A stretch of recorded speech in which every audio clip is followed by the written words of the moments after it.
Bismillahirrahmanirrahim. Assalamualaikum warahmatullahi wabarakatuh.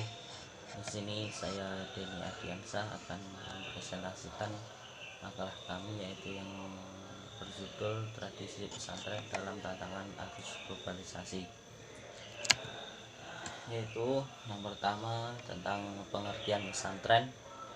Menurut Zimi dalam bukunya secara etimologi, pesantren berasal dari kata santri yang kemudian diimbing dengan awalan pe dan akhiran an, berarti tempat tinggal santri. Secara terminologi, pesantren adalah lembaga pendidikan Islam yang santrinya tinggal di dalam satu lingkungan dan diajar oleh beberapa guru atau biasa disebut kiai. Elemen-elemen dalam pesantren yaitu yang pertama masjid sebagai pusat pendidikan atau pengajaran pada santri. Yang kedua pondok atau asrama sebagai tempat tinggal santri. Yang ketiga pengajian atau pembelajaran kitab sebagai bentuk pengajaran kiai terhadap santri. Yang keempat yaitu santri sebagai peserta didik yang menempati asrama. Yang kelima kiai sebagai pendidik atau pemimpin pesantren. Menurut Mukti Ali, ciri-ciri khas pondok pesantren dalam interaksi sosial ada 8 macam, yaitu yang pertama adanya hubungan yang akrab antara santri dengan kiai. Yang kedua, tunduknya santri kepada kiai menurut anggapan para santri menentang kiai, selain kurang sopan juga bertentangan dengan ajaran agama. Yang ketiga, hidup hemat dan sederhana. Yang keempat, semangat menolong diri sendiri. Ini sesuai dengan tuntutan untuk memenuhi panggilan hidup sehari-hari yang dilakukan sendiri.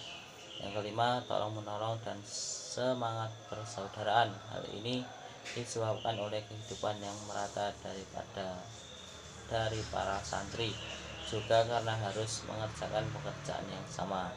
Yang keenam, pendidikan disiplin yang sangat ditekankan. Yang ketujuh, berani menderita untuk mencapai satu tujuan. Yang delapan, kehidupan agama yang baik. Mungkin cukup itu yang dapat saya presentasikan, mungkin dilanjutkan oleh teman saya. Sekian dari saya, wassalamualaikum warahmatullahi wabarakatuh. Aziza Ayu Anggari akan melanjutkan presentasi, yaitu menjelaskan mengenai tradisi pesantren. Tradisi yang pertama yaitu tradisi rihlah ilmiah. Rihlah ilmiah secara bahasa berarti perjalanan ilmu pengetahuan. Sedangkan menurut istilah, rihlah ilmiah adalah melakukan perjalanan dengan tujuan memperdalam ilmu pengetahuan. Tradisi menulis kitab. Menulis salah satu tradisi yang dilakukan oleh kiai. Tradisi ini bertujuan untuk menyebarluaskan Islam melalui tulisan. Yang ketiga, tradisi meneliti terdapat penelitian bayani, burhani, ijbari, dan irfani. Yang keempat, tradisi membaca kitab kuning. Melalui tradisi membaca kitab kuning ini, para kiai pesantren telah berhasil mewarnai corak kehidupan keagamaan masyarakat khususnya dan kehidupan sosial kemasyarakatan pada umumnya. Yang kelima, tradisi berbahasa Arab. Seiring dengan adanya tradisi penulisan kitab-kitab oleh para kiai sebagaimana tersebut di atas dengan menggunakan bahasa Arab, maka dengan sendirinya telah menumbuhkan tradisi berbahasa Arab yang kuat di kalangan pesantren. Hal ini terjadi karena para ulama yang bermukim di Makkah memiliki kemampuan tradisi berbahasa Arab yang kuat. Oleh karena itu, dalam pesantren sudah terbiasa menggunakan bahasa Arab. Yang keenam, tradisi mengamalkan thariqat. Kekuatan tradisi thariqat ini yang pada tahap selanjutnya banyak yang mengkeramatkan makam para kiai tersebut dan menziarainya untuk memperoleh berkah. Yang ketujuh, tradisi menghafal. Metode menghafal ini umumnya dilakukan terhadap materi pembelajaran tingkat dasar yang terdapat dalam kitab-kitab materi pokok atau yang lebih dikenal dengan matan.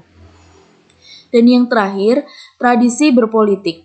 Berkiprah dalam politik dalam arti teori dan praktik juga menjadi salah satu tradisi di kalangan dunia pesantren pada umumnya. Lahirnya Nahdlatul Ulama atau NU pada tahun 1926 yang selanjutnya pernah berubah menjadi salah satu partai politik yang ikut pemilu pada tahun 1970-an menunjukkan kuatnya tradisi berpolitik di kalangan pesantren. Saya Anissa Fadila akan melanjutkan presentasi dari teman saya sebelumnya. Terakhir, pembahasan kami tentang pesantren dalam era globalisasi. Globalisasi merupakan kata serapan bahasa Inggris yang akar katanya dari kata global, yaitu mendunia. Globalisasi sangat mempengaruhi perkembangan sosial budaya pada muslim di dunia termasuk Indonesia. Perkembangan sosial budaya, terutama dalam dunia pendidikan, sangat berdampak dalam arus globalisasi. Tradisi-tradisi pesantren pun mengalami pergeseran dari dampak globalisasi, seperti rihlah ilmiah yang pada zaman dulu perlu melalui perjalanan panjang untuk mendapatkan suatu ilmu. Sedangkan pada saat ini ilmu dapat diterima dari mana saja, dari sumber mana saja. Kemudian penyampaian ilmu tidak hanya melalui kiai. Penyampaian ilmu bisa bersumber dari internet, buku, dan lain-lain. Sesuai perkembangan zaman, tujuan pendidikan pesantren bersifat ganda, yaitu mendidik para santri untuk menjadi ulama intelektual dan intelektual ulama.